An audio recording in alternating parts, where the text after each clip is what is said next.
Rest Stop. Brad Restituto. Comes up to the pocket. Fires to the right side. Caught by Diggs. Stay up. Oh, my God. Oh, my God. He knows it. Touchdown. Are you kidding me? It's the Minneapolis Miracle. I got 3 words for you. You like that?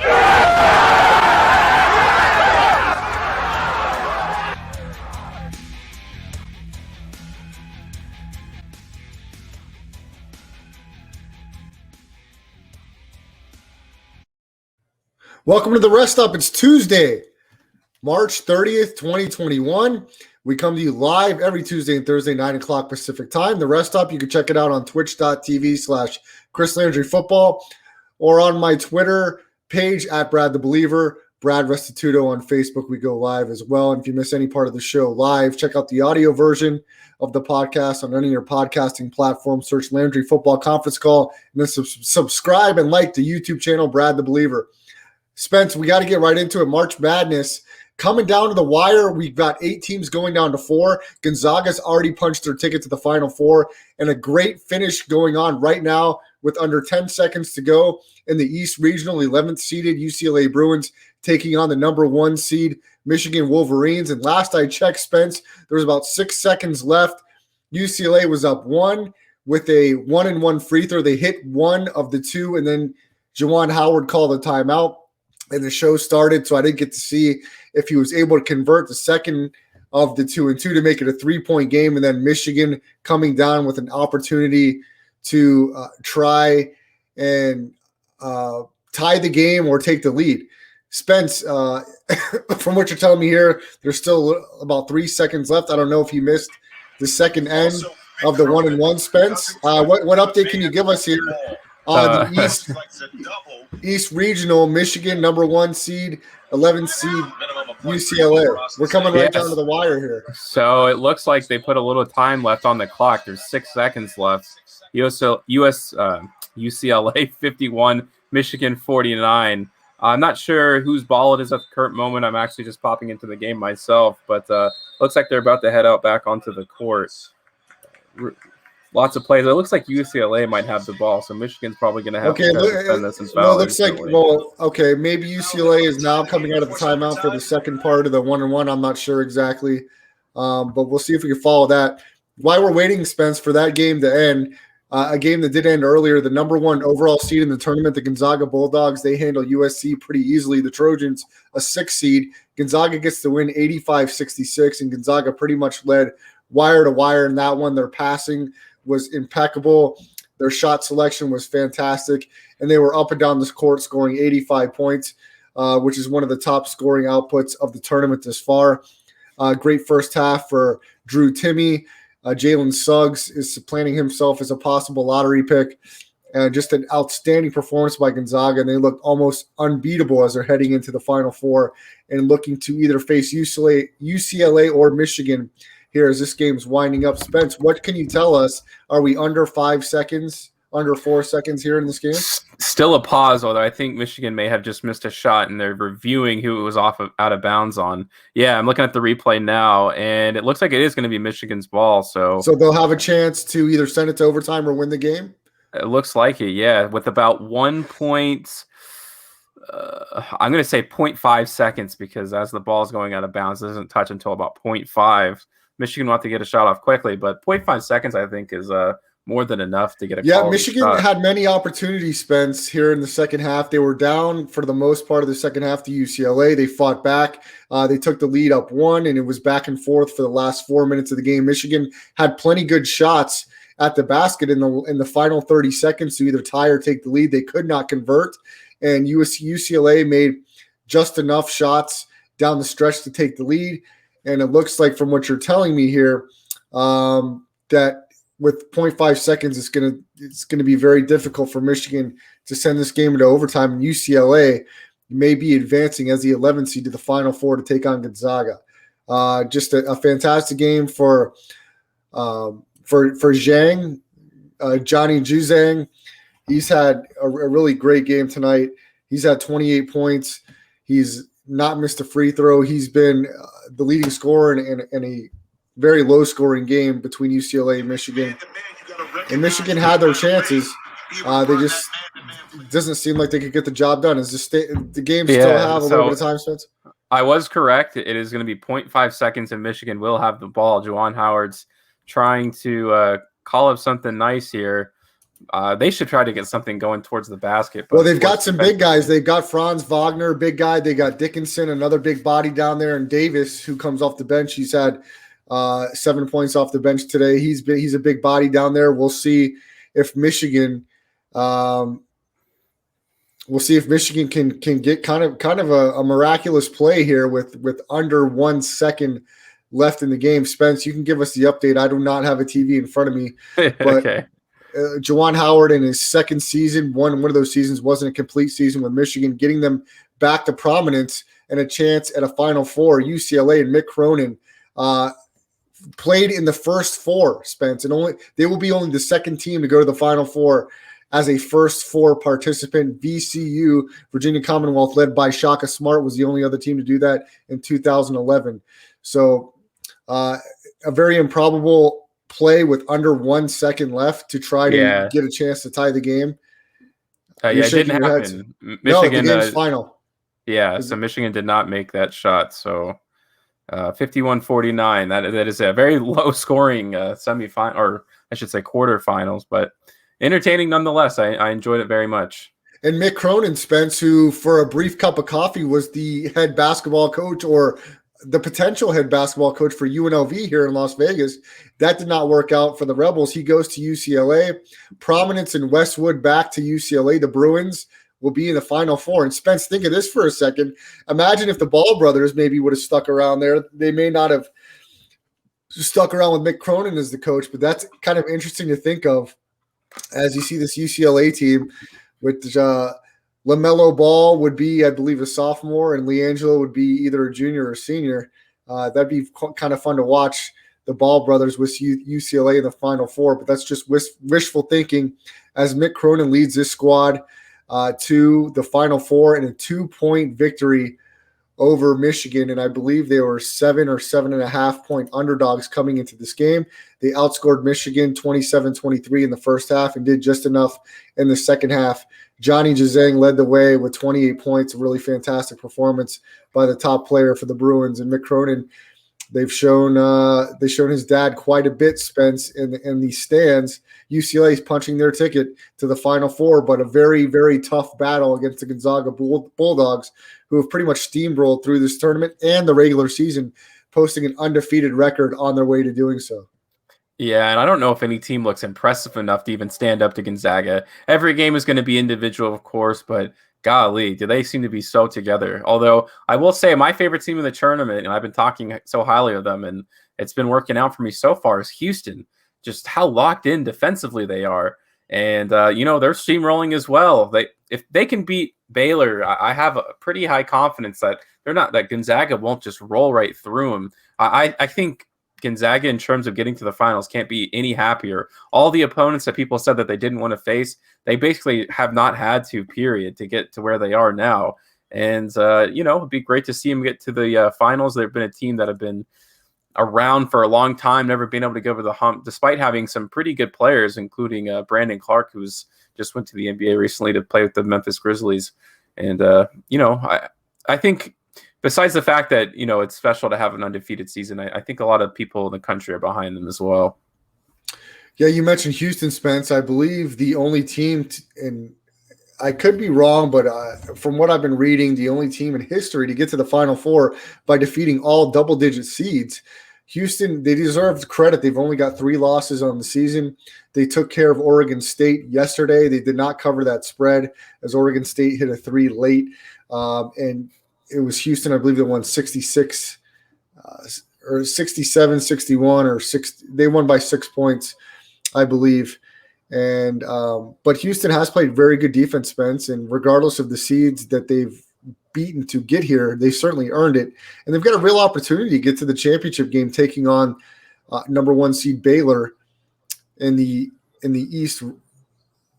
West region, quarterfinal, semifinal. And so Houston will be taking on Baylor.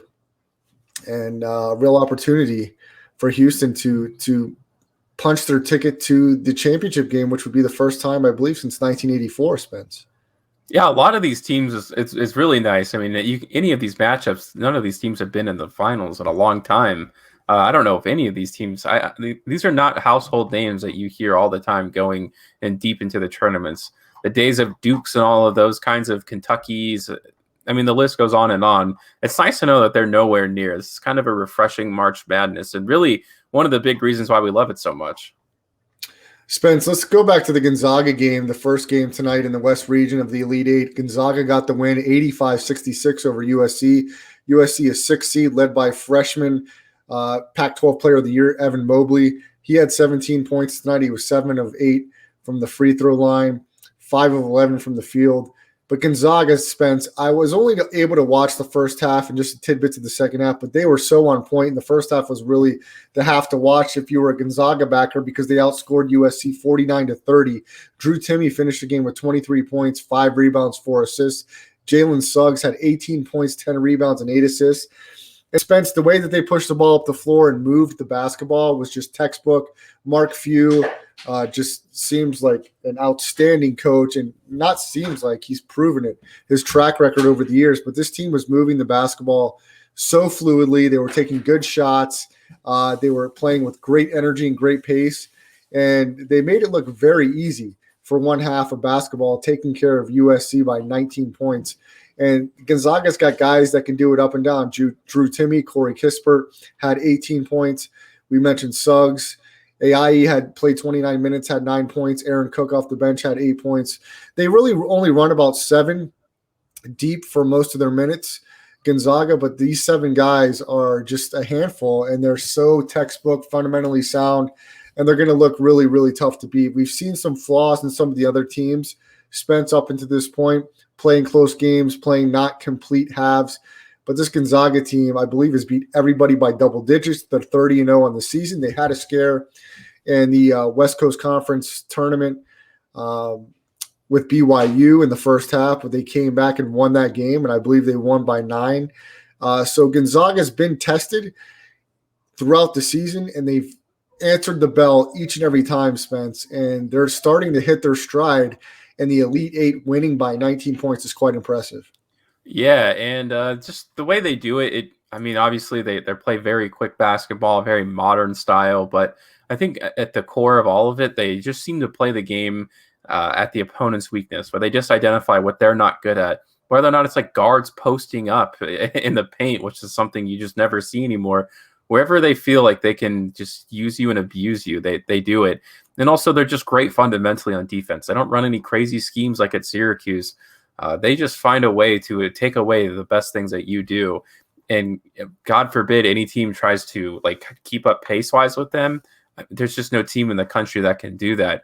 I'm not sure there's a team left in the tournament who even has a style of meticulous down low. I mean, you could probably say Michigan or Alabama, but obviously those teams aren't even in the tournament anymore. So as of right now, of course, it looks like Gonzaga might just coast to a finals victory no matter who they play, but we'll see. I mean, I guess they've had moments of weakness, but it could just be one of those weird days where something like that happens.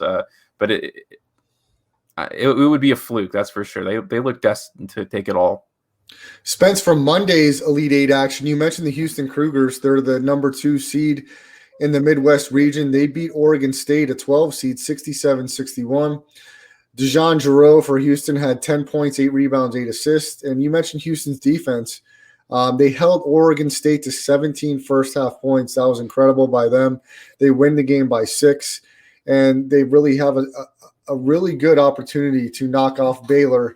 Baylor, who took care of the 3rd seed Arkansas Razorbacks, 81-72. Makayo Teague had 22 points, 5 rebounds, 2 blocks for Baylor. Baylor got contributors up and down the board, scoring 81 points, 46 of those in the first half. So it will be Baylor versus Houston, and one of the Final Four matchups in Gonzaga versus UCLA, as UCLA knocked off Michigan today 51-49. The 11 seed Bruins move on to the Final Four. I know that there's a lot of big Blue fans, Michigan fans, who are 23-5 on the season. One of their best players, Isaiah Livers, out with an injury, missed the entire tournament. Michigan fought hard, but in a great low-scoring matchup tonight, but UCLA was able to prevail. Michigan had plenty of shots towards the end, but they just could not convert. So, Spence, I do think, like we talked about, Houston's got a real shot to beat Baylor. I don't know if the same goes for UCLA over Gonzaga or anybody versus Gonzaga. I asked Ken Thompson, a college basketball expert and host SportsX Radio, who he would take Gonzaga versus the field. He took the field. Now there's only 2 more games left for Gonzaga to be holding that trophy. It doesn't look like there's going to be a formidable opponent if Gonzaga continues to play the way they've played here in the last couple tournament games. Yeah, and the thing is that Houston obviously is probably the best defensive team left in the tournament, but I'm just not confident in them enough that they can score. Like Gonzaga, we know, can score at quite an impressive clip, and you would hope that maybe as a Houston fan they cancel it out, but you're never going to fully stop Gonzaga. And if they get outpaced and everything like that, I think Baylor would definitely fall into that category, that Baylor would try to just outrun them. And I can't see that working out very well. And then, does UCLA have enough firepower just in general to take on Gonzaga? Probably not. Houston is probably the country's best chance if you're like rooting against them. But even then, I think there's too big of a gap at this point. And rarely have we ever talked about a college basketball team like this. Yeah, and I think if any team is going to have to be deep enough to take down Gonzaga, I think Baylor maybe has that depth. But the way Gonzaga just was so on point tonight, it really seems difficult for anybody to beat them. They've been tested in the regular season. They are hitting their stride. They're so confident right now, and they have a 30-0 record. So I think it's Gonzaga or nobody, but we'll see. I mean, this is why they play the games. This is why March Madness is what it is, because anything is possible. Gonzaga just went by the book tonight, and they handled USC pretty easily. And we thought Michigan was going to be taking on Gonzaga in their regional final, but UCLA knocked them off, and UCLA has got a lot of confidence right now coming out of the first 4, now representing in the Final Four. It's just going to be so tough to beat Gonzaga. So I think Gonzaga really certainly has the easier road to the championship game. And if they're healthy going into that, Spence, very, very well coached, unblemished on the season, and the type of chemistry they're playing with right now seems unmatched. So we'll follow that, and we'll see what happens in the Final Four between these 4 teams matching up. Spence, let's hit some NBA news, as the NBA did have some games on the slate tonight, Spence. Before we get to the games and some of the highlights, I'll go over some of the scores briefly, as there's a couple finals. The Denver Nuggets at home, they took care of the 76ers tonight, 104-95. Michael Porter Jr., a nice night for the Denver Nuggets. He had 27 points, 12 rebounds, 4 assists. The Charlotte Hornets, they're 2 games above 500. They do this without LaMelo Ball. Gordon Hayward had 26 points, 11 rebounds tonight. The Hornets knock off the Wizards 114-104. Russell Westbrook, another triple-double in impressive statistical fashion tonight, as he did last night. He had 22 points, 15 rebounds, 14 assists in defeat for the Washington Wizards. Looks like it's a final in Phoenix. The Suns improve one of their top records in the Western Conference to 31-14. Dario Saric, one of the leaders in the stat box for Phoenix tonight, 20 points, 5 rebounds, 2 assists, as the Suns knock off the Atlanta Hawks 117-110. And it's about to be a final in LA. The Orlando Magic, who pretty much have down to nobody, with Kawhi Leonard leading the way for the Clippers. The Magic are going to need a big upset win tonight. It looks like 101-96 may be the final here for the Magic. They will win the game regardless in LA. Spence, before I let you get to some of the highlights, let's talk about some of the moves. A couple guys getting bought out and making their home with new teams and possibly championship contender teams. We'll start off with the Spurs, Lamarcus Aldridge. Lamarcus Aldridge, I believe, was bought out, and then he decided to sign with the Brooklyn Nets. Am I right there, Spence? Yeah, he did. And the report initially from Woj was that he was going to meet with several teams, and I guess he may have, but it sounded like a pretty quick meeting if he did, because he signed like a day later after his buyout with the Brooklyn Nets. And, he joins a casting crew of Blake Griffin and Lamarcus, all these kind of guys. They recently signed someone from the G League, but that won't be nearly as important. it'll be interesting to see what their roles on this team is. I mean, on paper, these are two former All-Stars and guys who are mainstays in the NBA who have big names. But in their advanced age, these are two guys who went to situations that apparently did not suit them very well. Blake Griffin was traded, so he didn't really have a choice, but Lamarcus signed with the Spurs. And, through one reason or another, it hasn't worked out very well.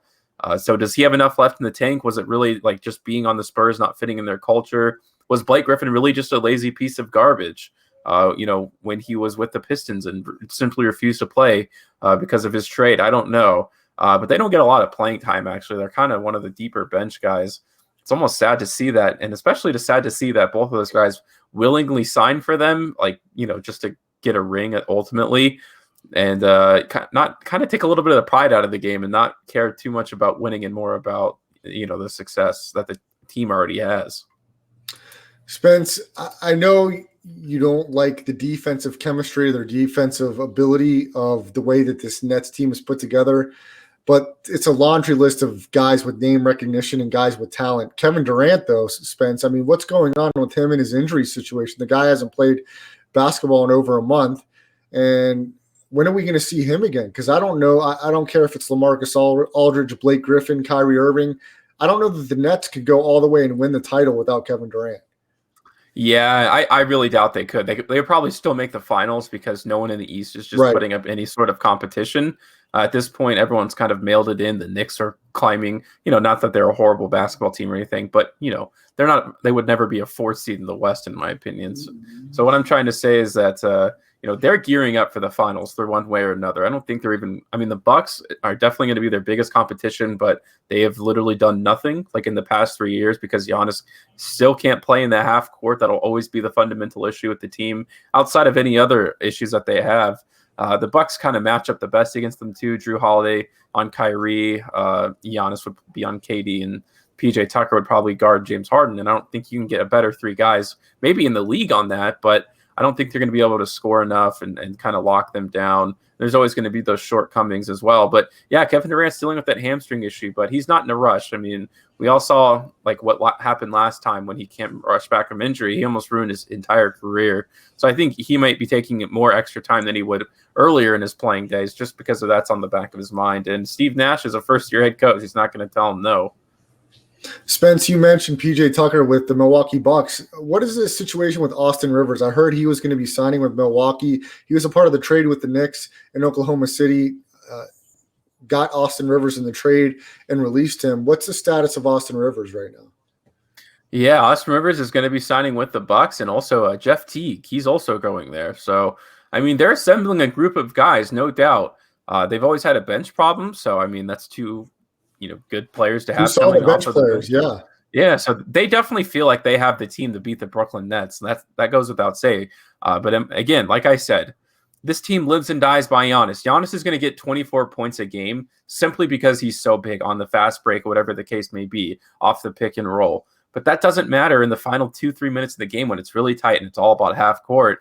I mean, his inability to have a go-to move and his passing is also not great. They're one of the worst teams in crunch time, despite having a lot of talent around them. I'm not really sure exactly what the issue is. I don't watch them on a game-by-game basis, but those facts remain, and they are just simple facts. There's no debating those things. And if it wasn't true, then they'd probably have been in the finals by now, maybe even won a championship. Spencer the Wiz, follow him on Twitter at Spencer the Wiz. I'm Brad Restituto. Follow me at Brad the Believer. The Rest Stop every Tuesday and Thursday, 9 to 10 o'clock Pacific time. Spence, another acquisition with the buyout situation. Andre Drummond, the big man, signs with the LA Lakers. Talk about this. I like it. I think Andre Drummond is underrated as far as his recognition and his skill as a big man. This guy has put up 20, 25-plus rebounds in a game multiple times.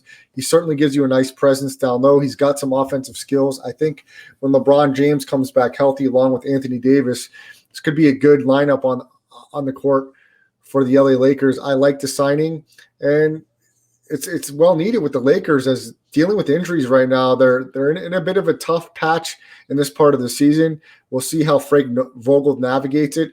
And when do you expect Andre Drummond to have his first game with the Lakers, Spence?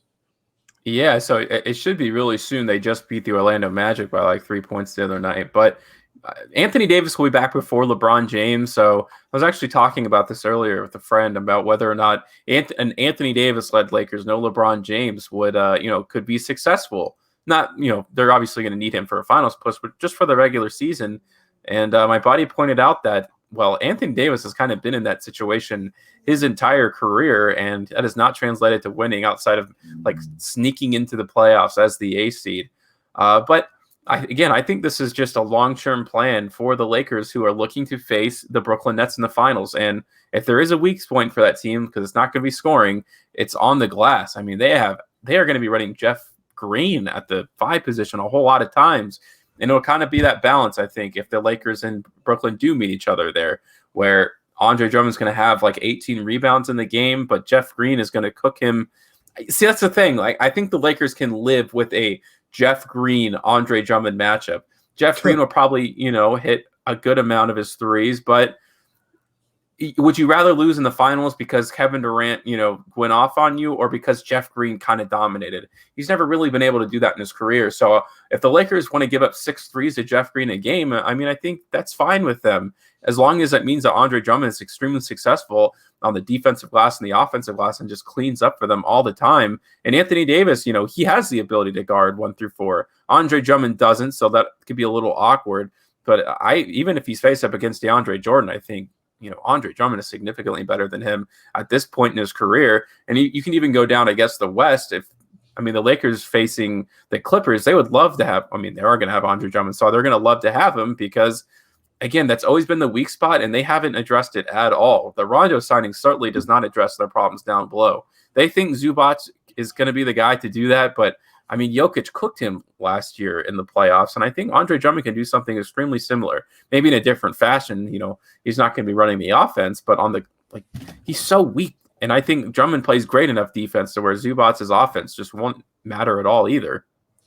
Spence, certainly the Brooklyn Nets will have a serious rebounding problem if you see the likes of Andre Drummond, Anthony Davis, and LeBron James on the floor. I know Lamarcus Aldridge is a solid big body, but comparative to those 3 guys, it could be a lot of trouble for the Brooklyn Nets on the rebounding perspective. Second chance points, which we've seen in March Madness, has been crucial for teams. Houston has dominated the offensive boards in some of their games, and it's equated wins for them and some other teams as well in the NCAA tournament, and it probably will equate the same thing in the NBA playoffs. Teams that can dominate the offensive glass and make a good amount of their free throws will be teams that overall become more successful, and that'll be an issue for the Brooklyn Nets, and that's why they'll definitely need KD at full strength, because that guy, his length offensively and his ability to get others involved. Look, we know that James Harden could score, but it hasn't equated any finals for James Harden.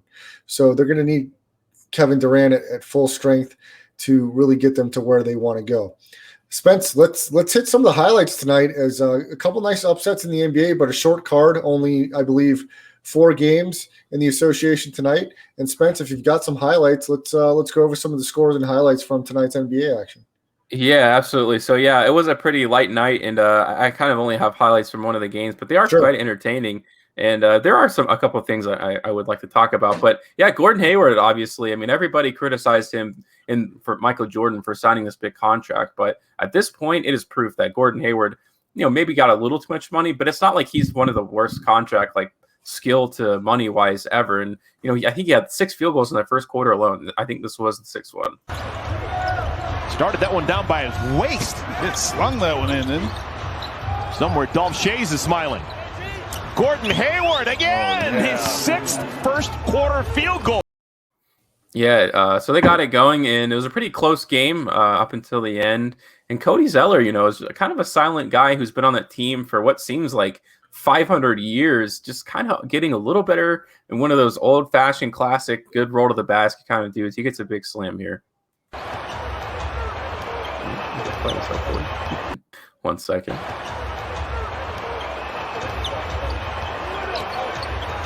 Devontae leaves it for Cody and a tomahawk. Thunder. Real big first half for Cody Zeller. I feel bad for him. I feel like a guy like that should just shave his head. What is he holding on to? It's thin out here and it's just gone. I don't know. What's his name for the Lakers actually did end up embracing it, which I appreciate. Alex Caruso. And there's actually a lot of Cody to Cody synergy. Cody Martin as well, another guy for the Hornets who has been around that team for a few years now. And the developmental system just kind of works out. They haven't been making the playoffs, and now here they are on the 4th seed in the NBA. Shot clock resets to 14. And a steal! Martin took it away! Long. Oh, a beautiful no-look pass! Cody to Cody! How about that? Spence, does it surprise you at all that the Charlotte Hornets has been able to sustain some of this success without LaMelo Ball? To a certain extent. I mean, I think he really, brought up the team just energy-wise and kind of instilled a winning culture, I guess, a little bit, which is kind of insane to say from a rookie. But I do think LaMelo joined a good situation. The Hornets, have been very low-key, but they've kind of hit in the last 3 years, which is important. You get Devontae Graham, you get P.J. Washington, you get Miles Bridges.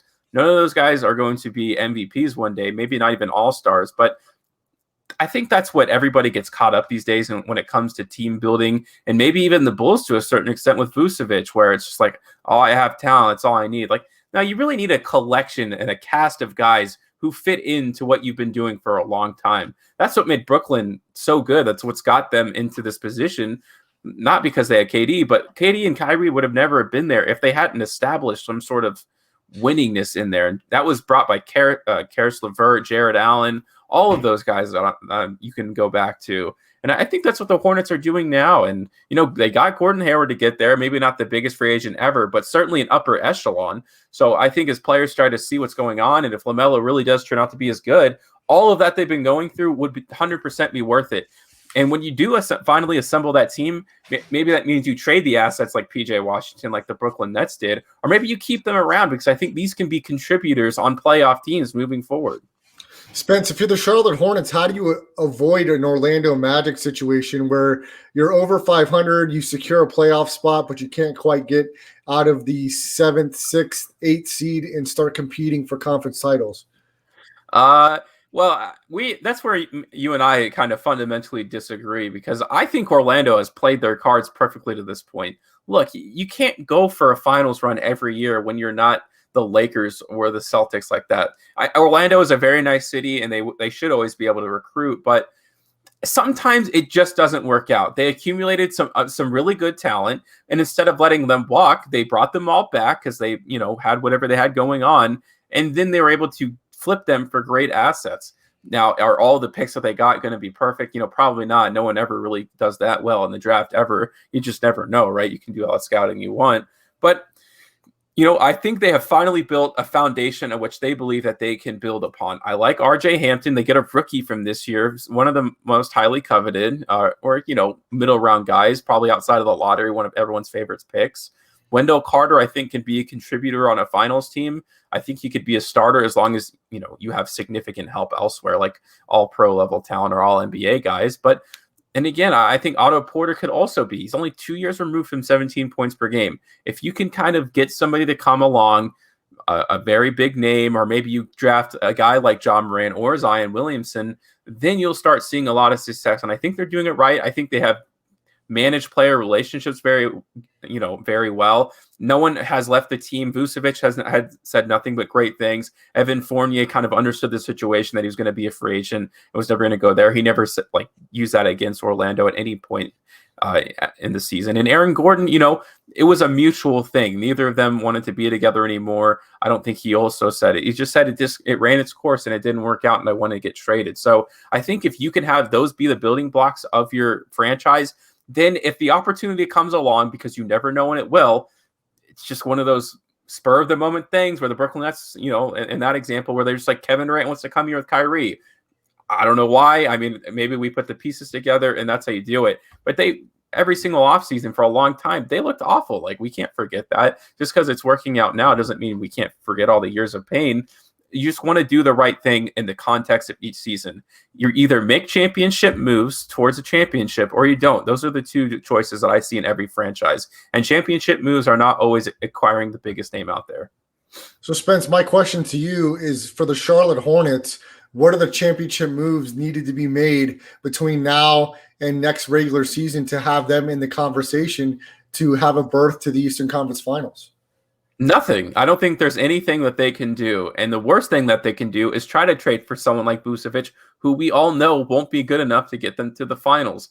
So I think the championship move is just sit on the assets that they have and wait for some name, whatever it may be. Maybe it's like a Steph Curry or something. Like everyone is already talking about it. And I've said the plans have already been seeded in the Warriors. Right? I think things are starting to run their course there. And maybe he's not unhappy this year. Maybe next year he starts to get really unhappy, and then maybe you have to wait until that next offseason to get him. You have to put yourself in position when a name like that becomes available to be in that. Because if you start signing a bunch of free agents to too much money that don't deserve it, then your name's not even in the hat, and that's how you ruin it. So I don't know. Maybe Steph Curry will be available this offseason. That's kind of the biggest name that I can think of at the top of my head that would help them go to a championship game. That's Spencer Ostrovsky. Follow him on Twitter at Spencer the Wiz. He also has a show on Friday nights called Delivering Sports locally in Las Vegas on AM 720 KSHB. Make sure you follow his YouTube channel as well, Blue Milk Boys Gaming. That's Spencer Ostrovsky. Spence, let's keep it in basketball, but some controversial news on the Twitterverse and around the pop culture scene. Nike doesn't really have a lot to do with this next subject, but they're Nike shoes that are being talked about. I guess this rapper's name is Lil Nas X, and he will be coming out with a Satan shoe. If you're not familiar with Satan, also known as Lucifer, the devil, and this shoe will have a pentagram and apparently a drop of blood, and it has Luke 10 as a scripture on there talking about from the Bible when Satan fell from the heavens or something like that.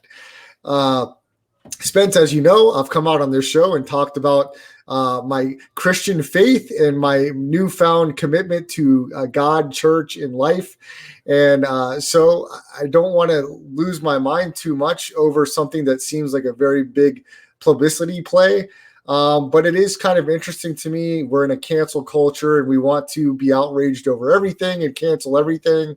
But there's not as much outrage as I would have anticipated there being on this.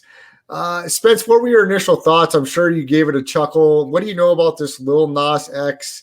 And I haven't heard of most of these guys that are rappers or have came out. Like I can't really tell you any music that's came out in the last 2 decades probably. So I'm not really familiar with this guy. But he's clearly trying to make headlines with this decision to come out with a Satan Nike shoe. Yeah, so this is a very multifaceted thing. So I actually have a clip. This shoe was inspired by a music video that he did, which is like very kind of vulgar. So you'll see it. It's kind of about him because he came out as a gay man, and now his music is kind of reflecting his transition to that, being public about it. And this may have been a little much to some people. So I'll play like a 6-second clip so we don't get, taken off the airs.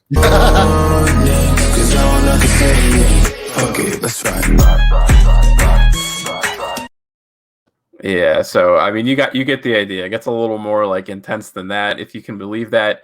So he basically, I don't really know the full context of it, but of course, the whole gay thing and how, like, obviously that's been a very played out narrative throughout history, and he was kind of touching upon that and his experience of being a gay man. And this company came out and wanted to do a collaboration with him. The fascinating thing about this story actually is that Nike is suing them because this is not a Nike shoe. They basically took a Nike shoe and redesigned them and resold them. That's insane. Like, Nike does not make this shoe, produce this one. The company just buys them out and then does this to them. And of course, that is copyright 2.0. Absolutely. That is not something. Now, if they just designed their own shoe and then a collab, then that's fine. But you can't take. I mean, they didn't even take the Nike logo out of them. They kind of made this as like this version of the Nike shoe, which is super illegal. And Nike actually just won a major lawsuit against a company who did something like that. So they're going to get the bag twice. So Nike's going to have a very nice year on their portfolio coming ahead. Because I think this trial is going to be extremely short. This doesn't fall into parity laws. This is a very serious thing. And they're just straight up not going to win. Lil Nas X is not going to get sued in this. He's actually not a name on the lawsuit. They kind of just went to him and said, hey, look, here's your shoe, and you'll make money off. He's like, all right, cool. And the thing about him also is the reason he makes music videos like this guy started out as a fan page for Nicki Minaj, I'm pretty sure, or Cardi B, one of those two.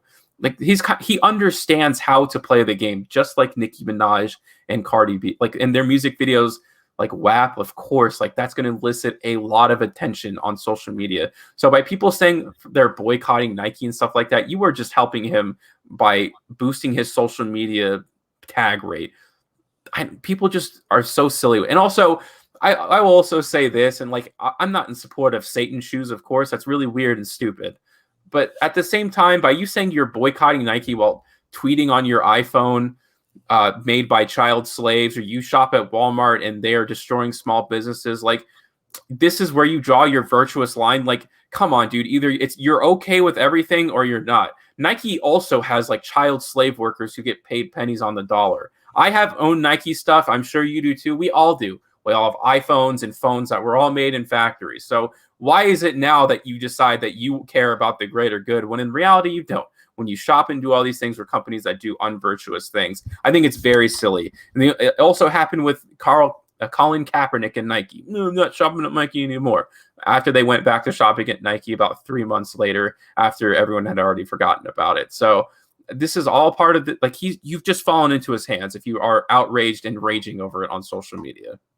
Spence, you make a great point there. And this is my whole frustration with this entire cancel culture. It's like we get to pick and choose which things we want to be outraged over, when you make a great point there about if you're really outraged over one, you should be taking the entirety of the circumstances in the situation, and foreign child labor practices and unethical moral practices with some of the manufacturing overseas is certainly an issue that isn't talked about enough.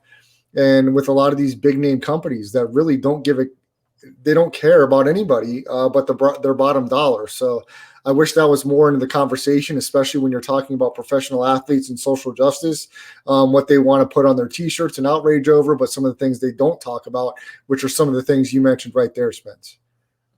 Yeah, so that's all. I mean, it's not always going to be perfect, and also it's just kind of the way marriage culture goes, where we all care about this main idea for a month, and then we all forget about it, and we go on to the next thing. We have short attention spans, just like this storyline where everyone says, and Nike's stock is probably going to drop, whatever, even though this has nothing to do with them. A lot of people think this is like a publicity stunt to kind of like ruin the name of Nike, because unlike, just like myself until today when I was doing research on this, I didn't know this was an official Nike shoe. I thought they were doing a collaboration for this music video, but no, it's a different company. And, now Nike's trying to reverse those damages and obviously separate themselves, which they will in the end. And there will always be people out there who think that this is Nike's shoe.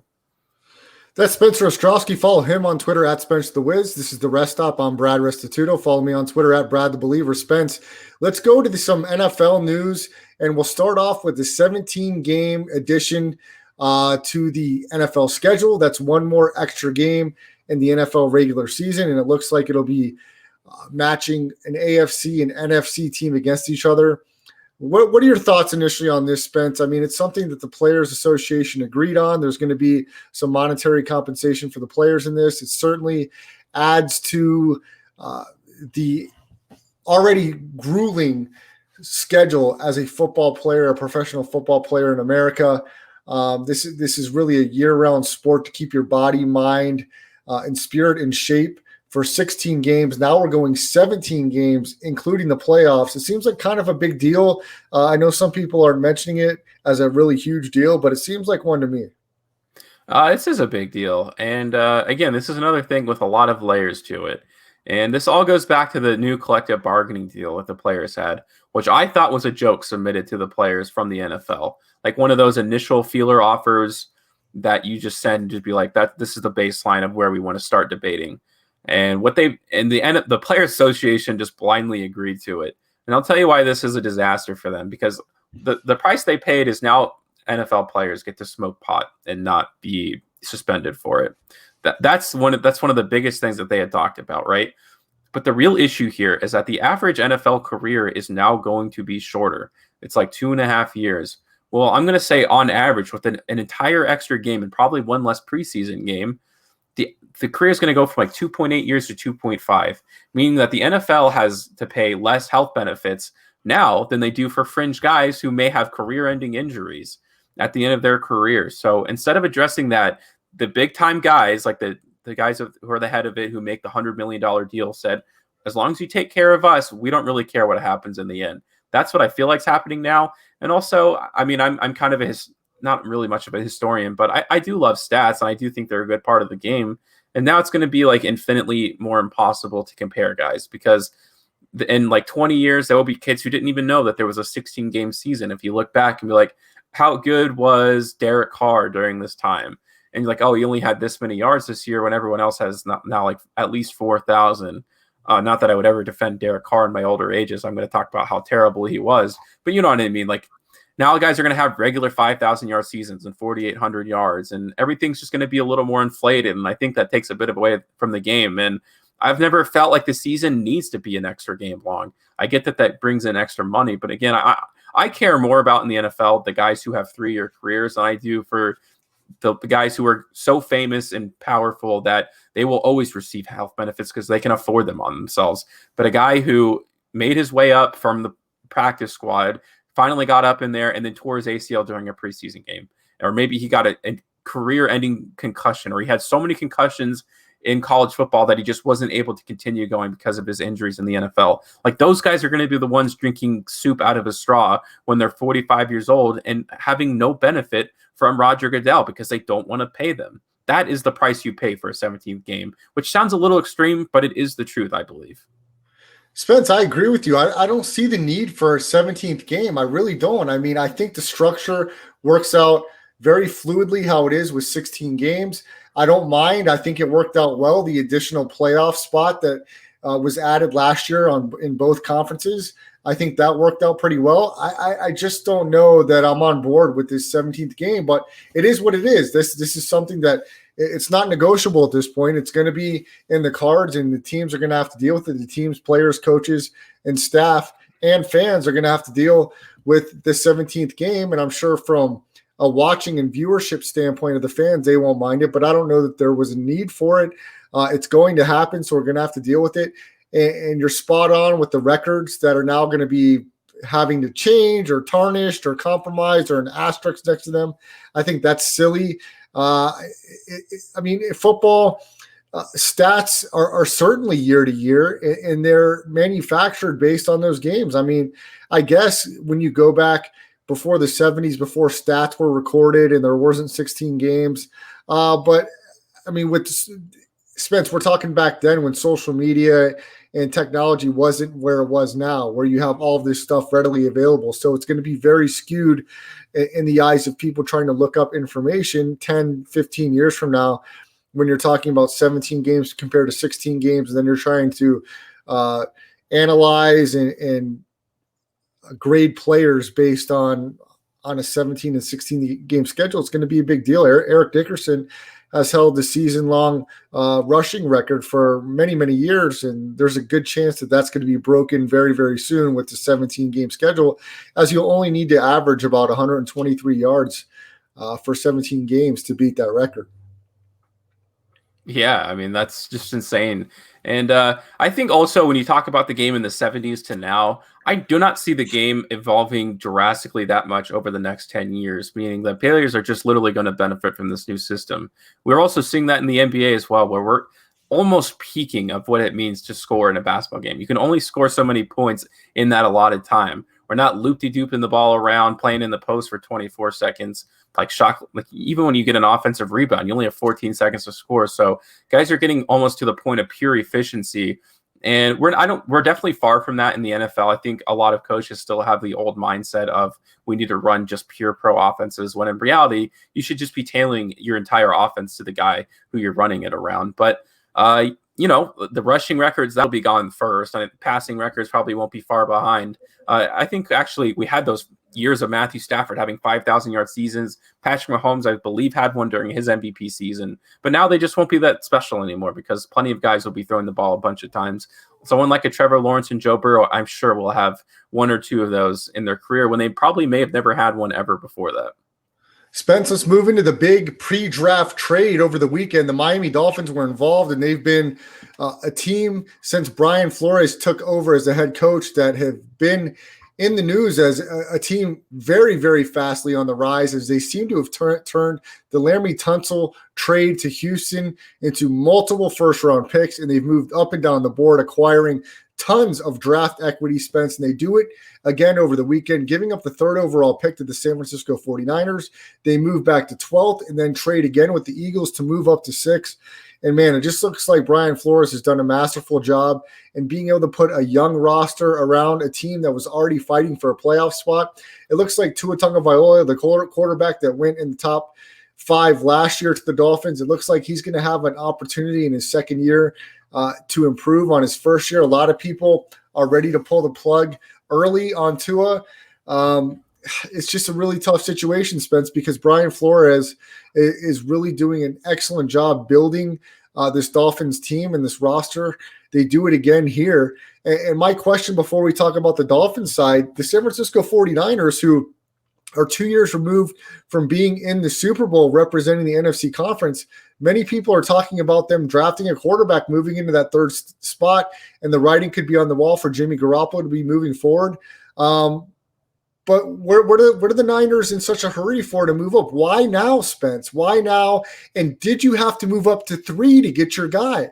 I mean, it clearly is saying to me that the first 2 guys are probably going to be quarterbacks. So that leaves you Mac Jones, who you have in the picture there, Trey Lance, and Justin Fields. You have it written here, Spence.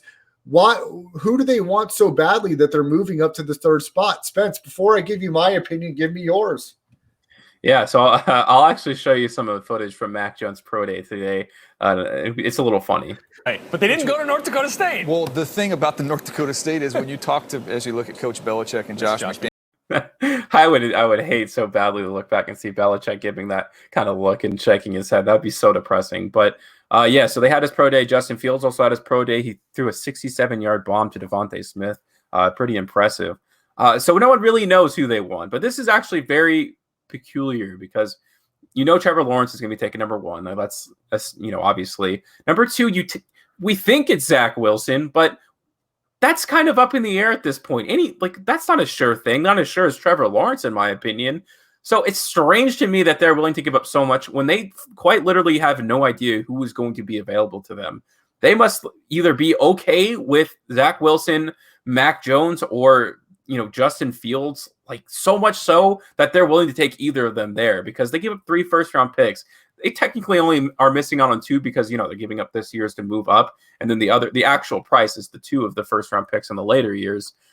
I don't know. And they may want to do a situation where they draft someone like Mac Jones and play behind Jimmy Garoppolo for the next few years, kind of like Alex Smith and Patrick Mahomes. Maybe that's their plan. I'm not sure. But, man, they must have done their scouting and just think that guy's going to be available at 3, and they're willing to do anything to get that guy. Well, Spence, let me put your mind at ease and any 49ers fans, because I will tell you one thing that is not going to happen. And I don't care what this jabroni Michael Lombardi, former Bill Belichick front office guy, NFL guy, he does not know what he's talking about. All you have to do is think logically here. Mac Jones will not go number 3 to the San Francisco 49ers or anybody else. This is not a slight at Mac Jones, but just let's be logical here. Mac Jones, before this whole draft process, was not talked about as a top 10 prospect at all whatsoever. And what does Mac Jones do that's completely different than anybody that San Francisco has on their roster right now? He doesn't do anything completely differently. So why would you move and give up multiple first-round picks to draft a guy who may be mentally superior and has played great competition in college football, but he has never played an NFL game like former Alabama predecessors before him? Name me an Alabama quarterback in the last 2 decades that have come in and has been a Super Bowl quarterback or has been a Pro Bowl quarterback. You're probably not going to name many. So I think this is a terrible smokescreen. I think the people that are putting this out there are out of their freaking minds. It's not happening at all whatsoever. Not saying that Mac Jones can't be a fantastic player, but they are not moving up to 3 to take Mac Jones. It's not going to happen. Think logically. Mac Jones does not do anything swimmingly differently than people you already have on that roster. Now, I don't know why people are slighting Ohio State quarterback Justin Fields so much. And apparently he's moved down draft boards, or he's not in this conversation for the number 3 spot. I think he is and should be in the conversation. The guy for many of months and weeks was talked about as 1 and 2 next to Trevor Lawrence. Clearly, I think BYU Zach Wilson has moved up the draft board. Trey Lance is in the discussion. But if you weren't, I was 100% sure it wasn't going to be Mac Jones. I don't know if today influenced anybody, but he was playing against no defense and no pads and couldn't consistently hit a deep ball with no coverage. So that you could say what you want about that, but that shouldn't be happening at an organized, structured pro day, especially an Alabama pro day, for a guy that is expected to go number 3 overall by some people. Please, it's not happening, Spence. 49ers fans, it's not happening. Anybody else that wants to put your smoke screens on Twitter, all you have to do is use your football brain for 20 seconds and realize it makes no sense. I don't care how smart you think Mac Jones is, even if he's the smartest guy to ever have a Wonderlic test. He's not a Peyton Manning. It's just not. There's no other Peyton Mannings besides Peyton Manning. Just stop this nonsense. Will Mac Jones be a solid player? Possibly. Let's think about the other team, Spence, drafting that would want to take a quarterback high, the Denver Broncos. What does Mac Jones do completely differently than what Denver has on their roster? The Chicago Bears, yes, they are probably in the market for a quarterback. Are they going to be moving all the way up to take Mac Jones? The San Francisco 49ers are not going to move up to the 3rd spot to take Mac Jones. I think there's something else in the works here, because look at the other teams that would be in the market for a quarterback, and where would they move up to get that quarterback? San Francisco was already drafting 12th. You don't think Mac Jones could have fallen to them? And if he wasn't going to fall to 12, you could have moved up to maybe 9 or 10. Number 3, there's something fishy about that, Spence.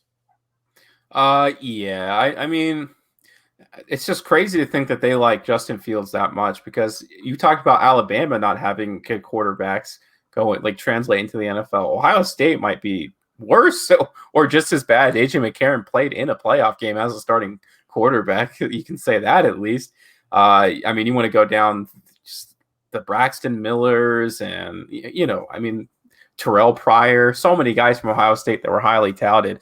I guess, technically speaking, none of them have been this high as being one of the top names, and maybe he's not interviewing well, but I really, this is one of the most shocking moves I've seen in a long time, from a team, but they have something going on inside that they know that guy is who they want. And it could be Justin Fields. I mean, if they can hone in his skill, I think he has a little bit of a problem with short accuracy to medium accuracy. But those kinds of things can be taught. And his athleticism, he ran a 4.44 today, and he wanted to be in the 4.3s. And the fact that he's even aspiring for something like that should be very attractive for any football team, the way that NFL offense is going. You look at Patrick Mahomes' performance in the Super Bowl, man, he was like one of their best running backs the entire game. So clearly the game is evolving to that level. But Tom Brady, the ultimate pocket passer, did end up winning it. But still, we both know that that's not going to be around forever, and every quarterback's eventually going to have the ability to run. Mac Jones will never do that in his career. And again, like you said, he only has been talked about like this over the past 3 days for some reason. I don't really know where it's coming from. He has one good season, was a great season, 77% completion percentage, of course, and he was very good in the championship game as well. We'll see. I mean, that's kind of the best way that you can put it, man. You just never know. But I agree with you. I think there's no chance Mac Jones is taken 3rd overall. That'd be such a mistake by their franchise to give up 3 first-round picks for someone like that. Spence, could it be a Jamar Chase or could it be Kyle Pitts? I mean, if you want to talk about adding complete explosivity to your offense, those are guys to go. If you're an Oakland Raiders and you see what Justin Jefferson's done this year, if you could go back and do it again, would you have given up a couple first-round picks for the production you got out of Justin Jefferson? And Jamar Chase is supposed to be better than that. And if you look about a team that maybe was looking to draft a receiver high, the Dolphins were probably on that list. And you want to talk about sliding over, if the Niners don't take Jamar Chase at 3 or Kyle Pitts, one of those two guys will go off the board to Cincinnati in the top 5. So it wouldn't surprise me at all if the Niners are moving up to add to the playmakers offensively, because they need a little bit more playmaking offensively, Spence, when they're healthy. I mean, you'll have Brandon Ayuk, but what about adding Brandon Ayuk, George Kittle, and Jamar Chase? Now we're talking about a team that if stays healthy on defense, if Jimmy stays healthy, he has a chance to get back to a Super Bowl. So don't be – I know people are thinking this is crazy that you don't give up multiple first-round picks for anything besides a quarterback, but I say not so fast. Jamar Chase is looked at possibly as he would have been the best receiver coming out last year. So if you know what you got out of Justin Jefferson, who was the most productive receiver in the rookie class last year, and you think somebody's better than that, I mean, why not? Yeah, no one's forcing them to take a quarterback, that's for sure. So they could just be like, you guys can guess what quarterback we're taking all the time, but we have Jimmy Garoppolo for the next 2 years, and I think we're good with him. And he brought us to the Super Bowl, and if we can give him maybe a little more help, then maybe we can just go right back and do this again and maybe win this time. Spence, I want to save some of the stuff you had for today's show for Thursday. So everybody make sure you tune back in Thursday, 9 to 10 o'clock Pacific time, as Spencer the Wiz will give some breakdown and analysis of tattoos and his tattoo venture coming into the future, along with some other information on some famous influencers and YouTube stars. So make sure you tune in again, 9 to 10 o'clock Pacific time on Thursday for the Rest Stop. I want to thank Spencer Ostrovsky. Follow him on Twitter at Spencer the Wiz. I'm Brad Restituto. Have a great Wednesday. We'll see you back 9 o'clock Pacific time on Thursday for the Rest Stop. Have a great night.